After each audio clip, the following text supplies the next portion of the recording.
This is a continuation of The Sign of the Four by Arthur Conan Doyle, comprising chapters 3 and 4. Chapter 3. In Quest of a Solution. It was 5:30 before Holmes returned. He was bright, eager, and in excellent spirits, a mood which in his case alternated with fits of the blackest depression. "There is no great mystery in this matter," he said, taking the cup of tea which I had poured out for him. "The facts appear to admit of only one explanation." "What? You have solved it already?" "Well, that would be too much to say.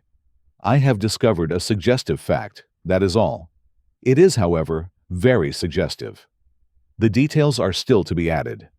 I have just found, on consulting the back files of the Times, that Major Sholto, of Upper Norwood, late of the 34th Bombay Infantry, died upon the 28th of April, 1882. I may be very obtuse, Holmes, but I fail to see what this suggests." "No? You surprise me. Look at it in this way, then. Captain Morstan disappears. The only person in London whom he could have visited is Major Sholto.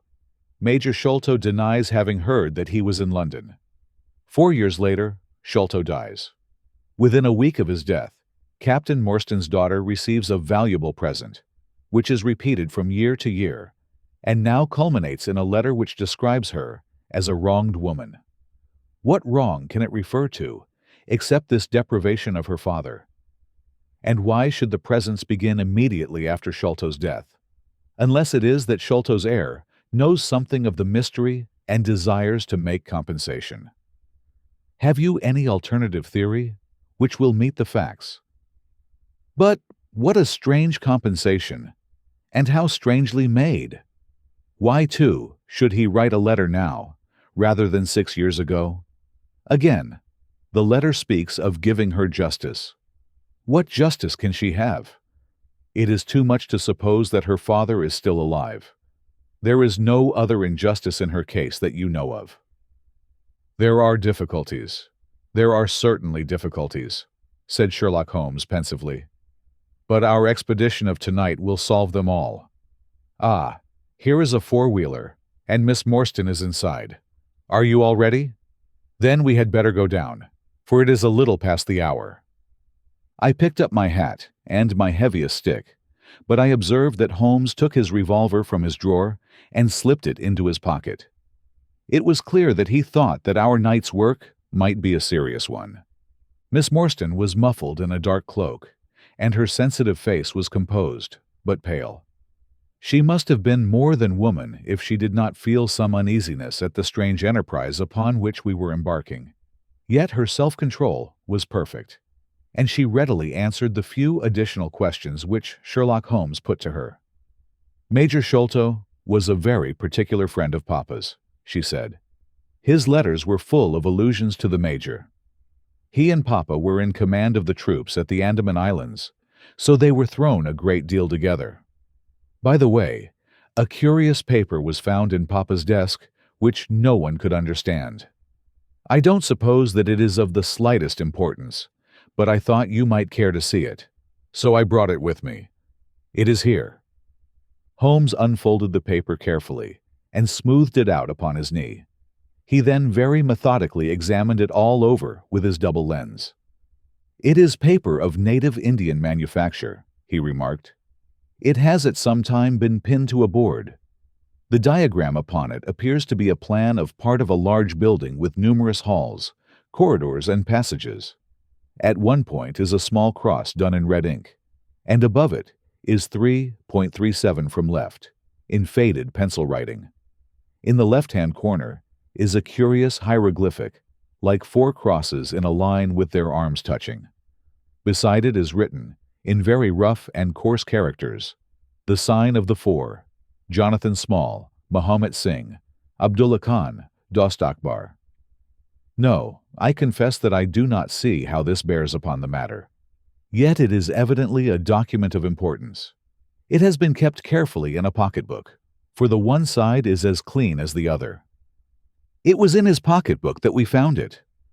"Preserve it carefully, then, Miss Morstan, for it may prove to be of use to us."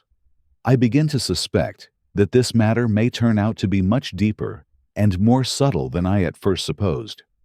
I must reconsider my ideas." He leaned back in the cab, and I could see by his drawn brow and his vacant eye that he was thinking intently.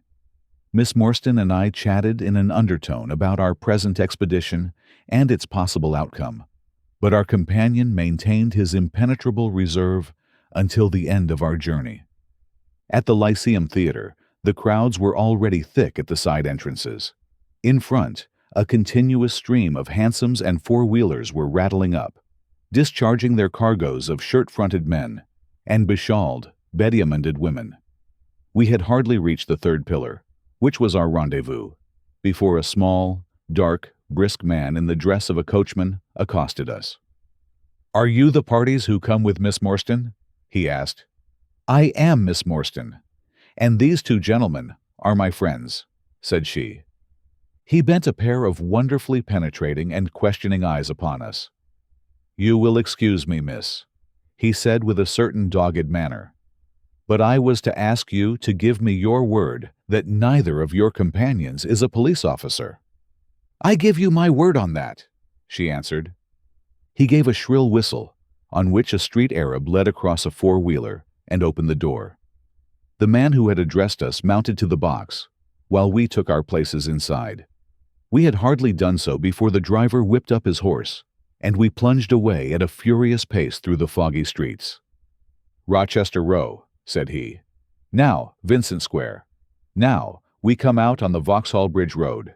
We are making for the Surrey side, apparently. Yes, I thought so. Now, we are on the bridge. You can catch glimpses of the river." We did indeed get a fleeting view of a stretch of the Thames, with the lamps shining upon the broad, silent water. But our cab dashed on, and was soon involved in a labyrinth of streets upon the other side. "Wordsworth Road," said my companion. "Priory Road, Larkhall Lane, Stockwell Place, Robert Street, Cold Harbor Lane. Our quest does not appear to take us to very fashionable regions." We had indeed reached a questionable and forbidding neighborhood.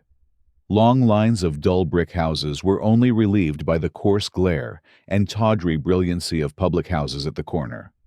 Then came rows of two-storied villas, each with a fronting of miniature garden, and then again interminable lines of new staring brick buildings, the monster tentacles which the giant city was throwing out into the country. At last, the cab drew up at the third house in a new terrace. None of the other houses were inhabited, and that at which we stopped was as dark as its neighbors, save for a single glimmer in the kitchen window. On our knocking, however, the door was instantly thrown open by a Hindu servant clad in a yellow turban, white loose-fitting clothes, and a yellow sash. There was something strangely incongruous in this oriental figure, framed in the commonplace doorway of a third-rate suburban dwelling-house. "The Sahib awaits you," said he. And even as he spoke, there came a high, piping voice from some inner room. "Show them in to me, Kitmutgar," it cried. "Show them straight into me." Chapter 4. The Story of the Bald-Headed Man. We followed the Indian down a sordid and common passage, ill-lit and worse furnished, until he came to a door upon the right, which he threw open.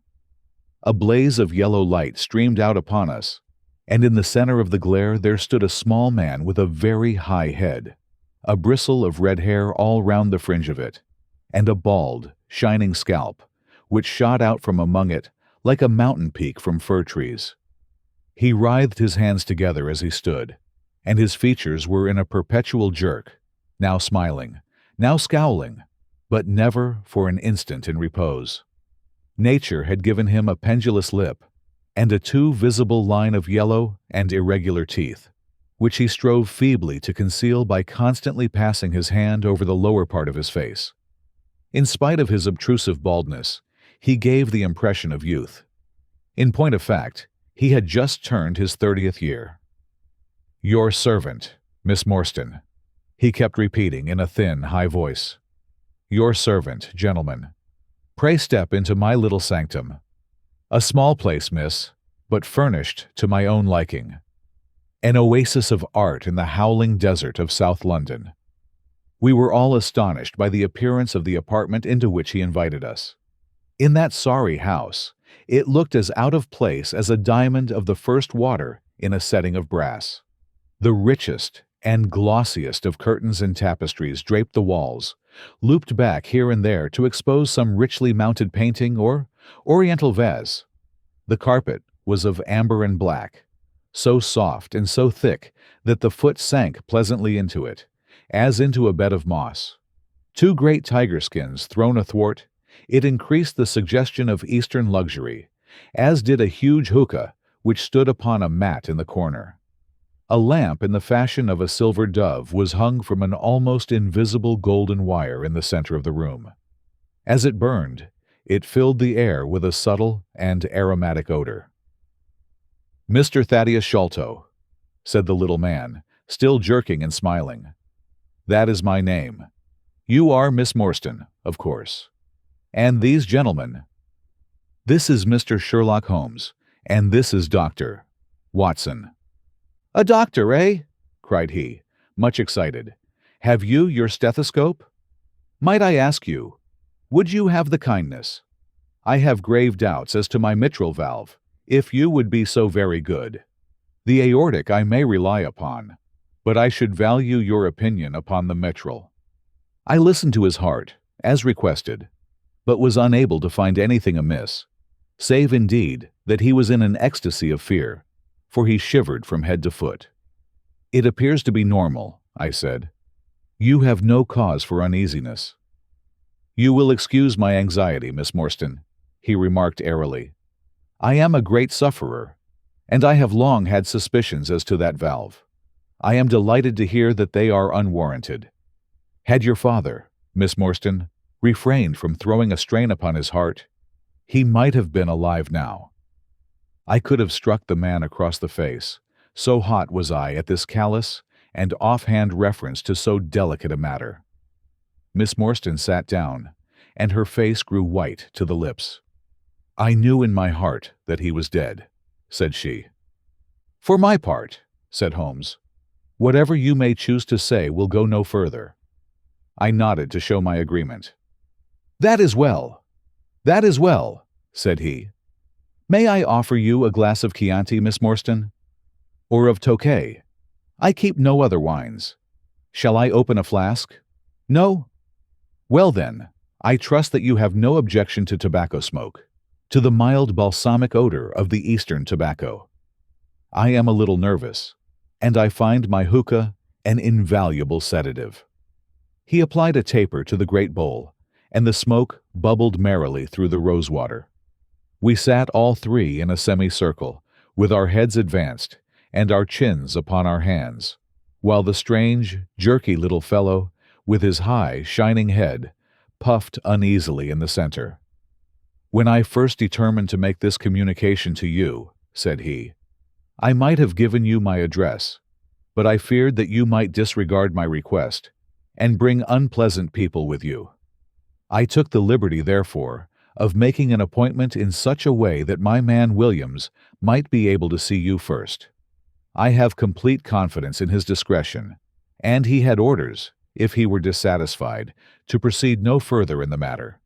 You will excuse these precautions, but I am a man of somewhat retiring, and I might even say refined tastes, and there is nothing more unaesthetic than a policeman. I have a natural shrinking from all forms of rough materialism. I seldom come in contact with the rough crowd. I live, as you see, with some little atmosphere of elegance around me. I may call myself a patron of the arts. It is my weakness. The landscape is a genuine Corot, and, though a connoisseur might perhaps throw a doubt upon that Salvator Rosa, there cannot be the least question about the Bouguereau. I am partial to the modern French school. "At the best, it must take some time," he answered, "for we shall certainly have to go to Norwood and see Brother Bartholomew. We shall all go and try, if we can get the better of Brother Bartholomew. He is very angry with me for taking the course which has seemed right to me. I had quite high words with him last night. You cannot imagine what a terrible fellow he is when he is angry. If we are to go to Norwood, it would perhaps be as well to start at once, I ventured to remark. He laughed until his ears were quite red. That would hardly do, he cried. I don't know what he would say if I brought you in that sudden way. No, I must prepare you by showing you how we all stand to each other. In the first place, I must tell you that there are several points in the story of which I am myself ignorant. I can only lay the facts before you, as far as I know them myself. My father was, as you may have guessed, Major John Sholto, once of the Indian Army. He retired some 11 years ago and came to live at Pondicherry Lodge in Upper Norwood. He had prospered in India and brought back with him a considerable sum of money, a large collection of valuable curiosities, and a staff of native servants. With these advantages, he bought himself a house and lived in great luxury. My twin brother Bartholomew and I were the only children. I very well remember the sensation which was caused by the disappearance of Captain Morstan. We read the details in the papers, and, knowing that he had been a friend of our father's, we discussed the case freely in his presence. He used to join in our speculations as to what could have happened. Never for an instant did we suspect that he had the whole secret hidden in his own breast.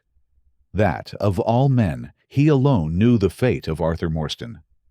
We did know, however, that some mystery, some positive danger, overhung our father. He was very fearful of going out alone, and he always employed 2 prize-fighters to act as porters at Pondicherry Lodge. Williams, who drove you tonight, was one of them. He was once lightweight champion of England. Our father would never tell us what it was he feared, but he had a most marked aversion to men with wooden legs.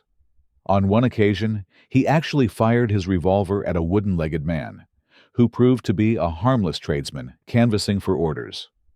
We had to pay a large sum to hush the matter up. My brother and I used to think this a mere whim of my father's, but events have since led us to change our opinion. Early in 1882, my father received a letter from India, which was a great shock to him. He nearly fainted at the breakfast table when he opened it, and from that day he sickened to his death. What was in the letter we could never discover, but I could see as he held it that it was short and written in a scrawling hand. He had suffered for years from an enlarged spleen, but he now became rapidly worse, and towards the end of April we were informed that he was beyond all hope, and that he wished to make a last communication to us. When we entered his room, he was propped up with pillows and breathing heavily. He besought us to lock the door and to come upon either side of the bed. Then, grasping our hands, he made a remarkable statement to us, in a voice which was broken as much by emotion as by pain. I shall try and give it to you in his own very words. For a long time I sat half distracted, wondering what I should do. My first impulse was, of course, to call for assistance. But I could not but recognize that there was every chance that I would be accused of his murder.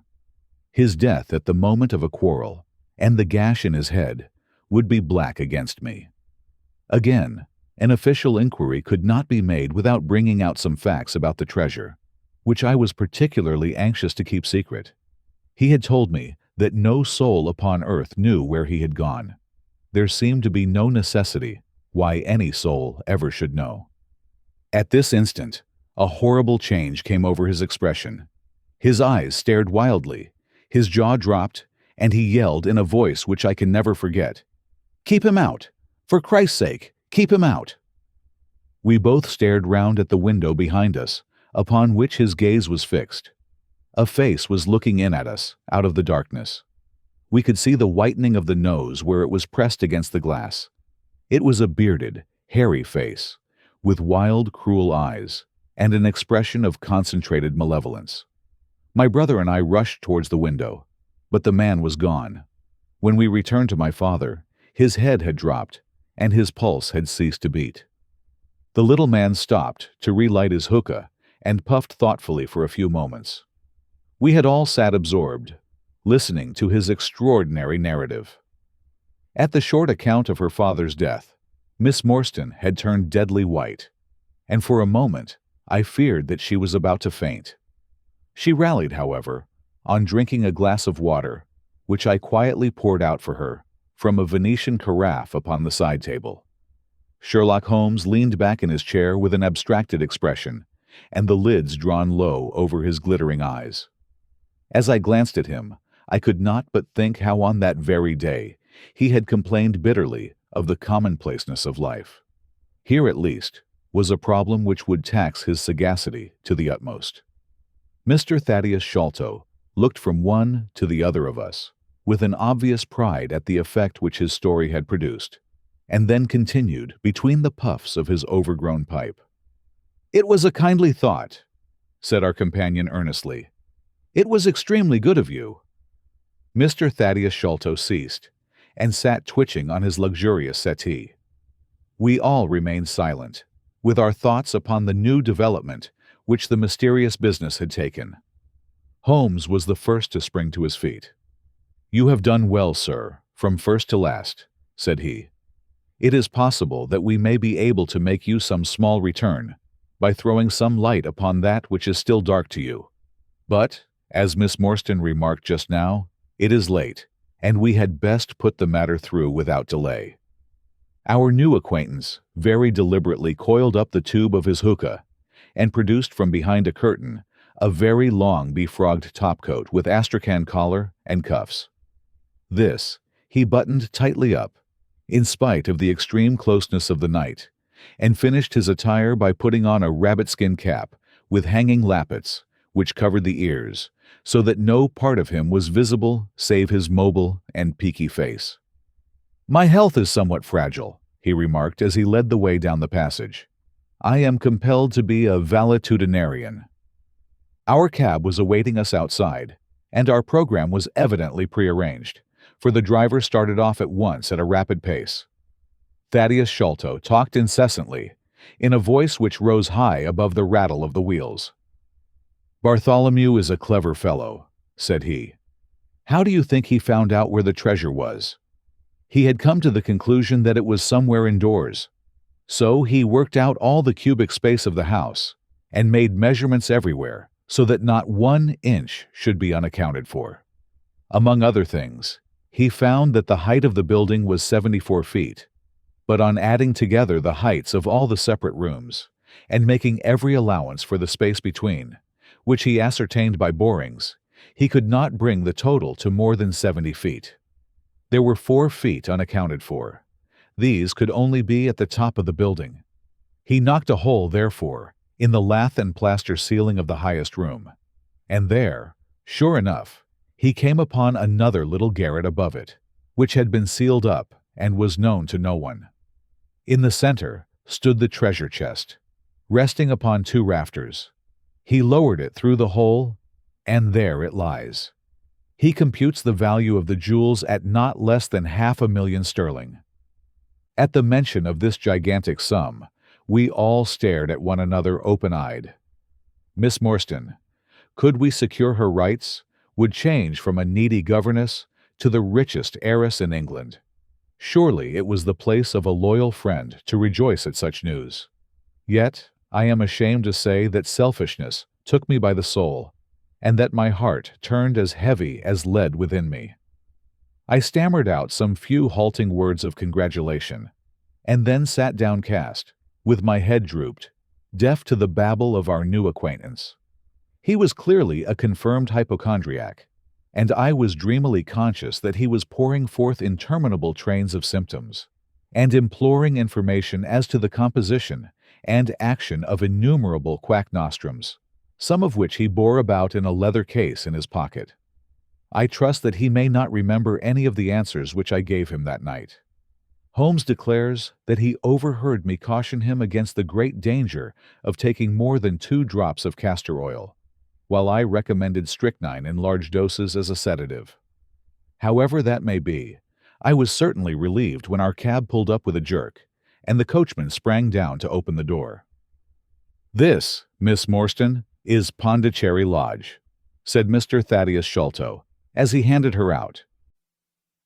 This concludes the second part of 9 total of The Sign of the Four by Arthur Conan Doyle, produced by Best Audiobooks for Free.